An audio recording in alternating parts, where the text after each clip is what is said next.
तो भाइयों फिर से आ गया वो बॉडी बिल्डिंग के इंटरेस्टिंग अपडेट्स लेके। तो वीडियो को शुरू करने से पहले जल्दी से वीडियो को लाइक कर दीजिए, और अगर आप अपने भाई के चैनल पर नए हैं तो जल्दी से चैनल को सब्सक्राइब कर दीजिए ऐसे रेगुलर फिटनेस और बॉडी बिल्डिंग अपडेट्स के लिए। अब भाई आज के वीडियो की शुरुआत करते हैं हमारे करंट 212 मिस्टर ओलंपिया कियोन पियर्सन के अपडेट से। तो फिलहाल इनके तरफ से इनके ऑफ सीजन का एक फिजिक अपडेट आया हुआ है। वैसे भाई आज वीडियो की शुरुआत में ही आप सबके सामने एक क्वेश्चन रखता हूँ कि कियोन अगर इसी पेस के साथ आगे बढ़ते रहे तो आप में से कितने लोगों को लगता है कि कियोन कुछ सालों तक अपने टाइटल को डिफेंड कर पाएंगे, ये कमेंट्स में ज़रूर बताइएगा। वैसे बात करें अगर कियोन के इस फिजिक अपडेट के ऊपर, तो माना कि अभी अपने ऑफ सीजन में एक हेवी वेट पे चल रहे हैं, स्टिल उनके करंट फिजिक का जो प्रोपोर्शन है वो सही में काफ़ी इंप्रेसिव है। अब माना कि इन्होंने अपने करियर में एक टाइम में क्लासिक फिजिक डिवीजन में भी कम्पीट किया था, स्टिल उनका जो फिजिक है, जो जेनेटिक्स है, वो बना ही बॉडी बिल्डिंग के लिए है। इवन उन्हें उस चीज़ को जानने में समझने में थोड़ा वक्त तो ज़रूर लगा, बट एट द एंड उन्होंने उस चीज़ को पहचान ही लिया। इवन कियोन लास्ट कुछ ईयर से अपने कंडीशनिंग को लेकर भी सफ़र कर रहे थे, बट इस ईयर यानी 2023 ओलंपिया में वो उस चीज़ को भी इंप्रूव करके आए थे।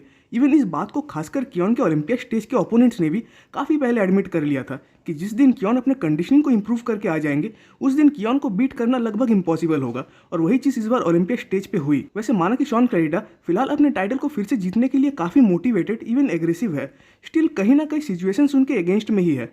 क्योंकि पहली बात तो कियोन शॉन के मुकाबले काफ़ी यंग है, इवन उनका जो फिजिक है वो भी अभी काफ़ी फ्रेश है, और फिलहाल जजेस की प्रायोरिटीज़ जैसे चेंज हो गए हैं, यानी वो जैसे एस्थेटिक और सिमेट्रिकल फिजिक को पसंद करने लग गए हैं, तो कियोन उस चीज़ में भी काफ़ी बेटर है, खासकर 212 डिवीजन के बाकी बॉडी बिल्डर्स के मुकाबले। बाकी अगर ये इस ओलंपिया में अपने हार्डनेस को थोड़ा और इंप्रूव करके आ जाए और अपने बैक को भी इंप्रूव करके आ जाए, तब मेरे अकॉर्डिंग इस साल भी कियोन से तो कोई टाइटल को छीन नहीं पाएगा। अब भाई वो बात करते हैं विलियम बोनैक के ऊपर। तो फिलहाल इनके तरफ से भी इनका एक फिजिक अपडेट आया हुआ है, एंड डेफिनेटली जब एक previous Arnold classic champion Arnold classic के पहले पहले अपने फिजिक अपडेट्स को शो कर रहा है, वो भी ये हिंट देते हुए कि वो कुछ महीनों में कमबैक करने वाले हैं, तो डेफिनेटली ये तो एक हाइप्ड अप वाली न्यूज़ ही है। इवन मेरे ख्याल से शायद विलियम ईयर के बीच के यानी मिडिल के किसी शो में कम्पीट कर सकते हैं। वैसे लास्ट 2 सालों से विलियम चैड निकोल्स के अंडर ट्रेनिंग कर रहे थे, बट अभी कुछ टाइम पहले उन्होंने इस चीज़ को रिवील किया कि करंट में वो स्टेफन यानी बॉस ऑफ आउटलॉ के अंडर ट्रेनिंग कर रहे हैं, वही कोच जिनके अंडर नेथन डियाशा और अर्स क्लेसेंस की भी ट्रेनिंग कर रहे हैं। इवन नेथन तो उनसे बस 5 शोज पहले ही जुड़े हैं, स्टिल उसके बावजूद नेथन उन 5 शोज में से 2 शोज के विनर भी बन गए। तो कोच को चेंज करने का आइडिया शायद विलियम बोनैक के लिए एक करियर टर्निंग वाला पॉइंट साबित हो सकता है। बाकी इनका लास्ट शो शायद 2023 का आर्नोल्ड क्लासिक था, जिसमें इनकी प्लेसिंग सही में बुरी आई थी, क्योंकि उस शो में इनकी फिजिक जजेस को शायद अच्छी नहीं लगी थी, इसीलिए इनको सीधा 7th प्लेस पे डाला गया। बाकी गेम का तो भाई डेफिनेटली स्टैंडर्ड ऊपर उठा ही है, इवन खासकर इनसे पीछे के ही बॉडी बिल्डर्स करंट में इनसे आगे है रेस में, क्योंकि हार्डी शोपेन जो कि 2019 में ओलंपिया स्टेज पे कभी इनसे पीछे प्लेस हुआ करते थे, आज वही हार्डी शोपेन 2022 मिस्टर ओलंपिया के साथ साथ करंट आर्नोल्ड क्लासिक ओहायो के फैन फेवरेट बॉडी बिल्डर भी है।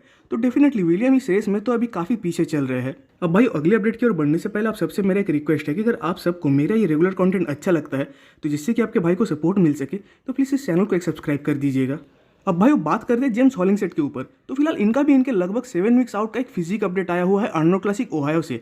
वैसे सही में इनके जैसे कुछ बॉडी बिल्डर्स ही है जो कंटिन्यूअस अपडेट्स देकर किसी शो के हाइप को मेंटेन करके रखते हैं। इवन अभी 7 वीक्स आउट के दौरान जैसे जैसे टाइम पास हो रहा है, इनकी फिजिक और भी ज़्यादा कंडीशन होती जा रही है।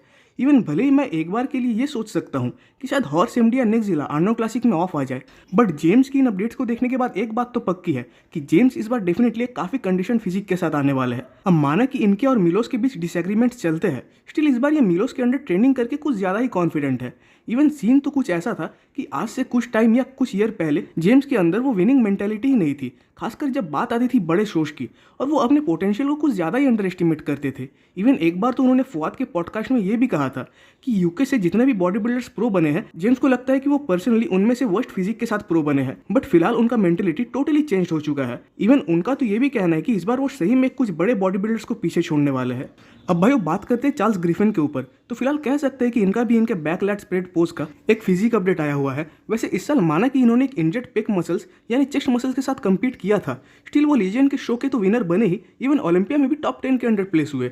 हालांकि चार्ल्स उससे पहले पहले रिकवर हो गए थे, स्टिल उनको अपने चेस्ट को उतने हार्ड तरीके से ट्रेन करने का परमिशन नहीं था।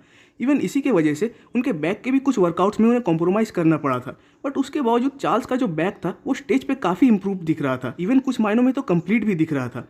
इवन दोनों ही टाइम्स ये स्टेज पे काफ़ी ज़्यादा कंडीशन थे, साथ ही साथ उनका जो वेस्ट था वो भी काफ़ी इंप्रेसिव था। इवन बहुत लोगों का मानना था कि ओपन डिवीजन में ऑन स्टेज वैक्यूम पोज उतना बढ़िया नहीं लगता, बट चार्ल्स ने अपने वैक्यूम पोज के साथ लोगों की इस गलत फहमी को दूर कर ही दिया स्टेज पे, जब वो front double biceps, front lat spread, even front relax pose में वैक्यूम पोज को हिट करने लगे। बाकी फिलहाल पता नहीं कि ये कब कम्पीट करने वाले हैं, बट जब भी करेंगे तो एक चीज़ का तो ध्यान रखेंगे कि इनका जो पिक टियर है वो विजिबल ना हो। अब भाई वो बात करते हैं लोगन फ्रैंकलिन के ऊपर, तो फिलहाल इनके तरफ से भी इनके कुछ फिजिक अपडेट्स आए हुए हैं। वैसे शायद आप में से बहुतों को याद होगा कि एक टाइम था जब लोगन अपने हाइप को उस लेवल पे रखा करते थे कि क्लासिक फिजिक डिवीजन में वो एक लौते ऐसे बॉडी बिल्डर है जो कि क्रिस बमस्टेड को चैलेंज करने का, इवन बीट करने का पोटेंशियल रखते हैं। हालांकि बहुत फैंस इस चीज़ से एग्री थे और बहुत नहीं भी। और इवन ये जो सीन है ये कुछ ज़्यादा पुराना भी नहीं है, बल्कि अगर मैं गलत नहीं हूँ तो शायद ये 2020 के आसपास के टाइम पीरियड का बात है। बाकी फिलहाल तो इस ईयर लोगन हवाईन क्लासिक यानी शॉन रे क्लासिक को जीतकर ऑलरेडी ओलंपिया के लिए क्वालिफाई हो चुके हैं। इवन शो की लाइनअप भी कोई खास स्ट्रॉन्ग तो नहीं थी। बाकी इस बार लोगन तो शायद 2020 के ओलंपिया के बाद शायद पहली बार ओलंपिया में फिर से कम्पीट करने जा रहे हैं। बाकी फिलहाल इस साल ये अपने ऑफ सीजन में कितने इंप्रूवमेंट्स करेंगे, इवन ओलंपिया स्टेज पर भी कितने बॉडी वेट के साथ आएंगे, इसका मुझे कोई अंदाजा नहीं है। बाकी नए वेट कैप के बाद डेफिनेटली इन्हें थोड़ा सा तो स्पेस मिलेगा ही अपनी फिजिक को और ग्रो और फुल करने के लिए। बाकी देखते हैं कि 2024 के ओलंपिया में ये कैसे फिजिक के साथ आते हैं। अब भाई वो बात करते हैं मो शावान के रिगार्डिंग, तो इनका एक वर्कआउट वीडियो आया हुआ था। वैसे फिलहाल ये शायद क्रिस लिविस यानी साइको फिटनेस के अंडर ट्रेनिंग कर रहे हैं अपने आर्नो क्लासिक ओहायो के और यूके के रिगार्डिंग। अब इन्होंने इस चीज़ का हिंट दिया था कि 2023 में ये मल्टीपल शोज में कम्पीट करेंगे, बट मुझे जितना पता है कि पूरे 2023 में इन्होंने कम्पीट ही नहीं किया। इवन लास्ट टाइम ये शायद 2022 के ओलंपिया स्टेज पर दिखे थे। तो कहीं ना कहीं ये भी जेम्स हॉलिंगसेड, राफेल ब्रांडो और एंटोन वैलियंट की लिस्ट में ही है, जो कि लगभग एक साल से भी ज़्यादा टाइम के बाद कमबैक करने वाले हैं। इवन इन चारों का ही लास्ट शो 2022 का ओलंपिया था। अब शाबान ऑलरेडी 2 बार ओलंपिया में कम्पीट कर चुके हैं एंड इनके जो क्वाड्स है वो आई थिंक इनके पूरे फिजिक में मोस्ट मैसिव पार्ट्स है। बाकी स्टिल उन्हें अपने क्वाड्स पे सेपरेशन और डिटेलिंग की जरूरत है।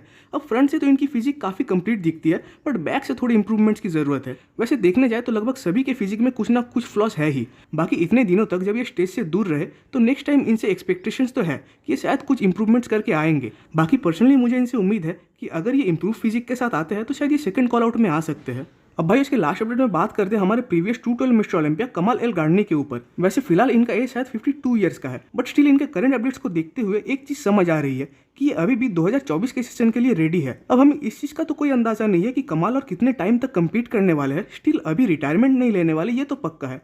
वैसे इस साल यानी 2023 में इनके पास ओलंपिया ओपन डिवीजन में कम्पीट करने का एक बढ़िया चांस था, क्योंकि इनका कहना था कि ये रिटायरमेंट से पहले कम से कम एक बार तो ओपन डिवीजन में कम्पीट करना चाहते ही ओलंपिया में, बट अपने फैमिली इशूज़ की वजह से वो कर नहीं पाए। इवन कमाल अपने इस एज में भी इतने ज़्यादा मास को कैरी कर रहे हैं, जो कि मामूली चीज़ तो नहीं है या मामूली बात तो नहीं है। और अगर बात करें फ्लॉ की, तो लास्ट कुछ ईयर्स के मुकाबले इनका जो वेस्ट है वो थोड़ा बहुत बड़ा हुआ है। तो भाई आज की वीडियो पे खत्म होती है। कमेंट्स में जरूर बताइए कि आपको वीडियो कैसा लगा। वीडियो अच्छी लगी तो वीडियो को लाइक कर दीजिए और नेक्स्ट वीडियोस के अपडेट सबसे पहले पाने के लिए चैनल को सब्सक्राइब कर दे और बेल आइकन को प्रेस कर दे।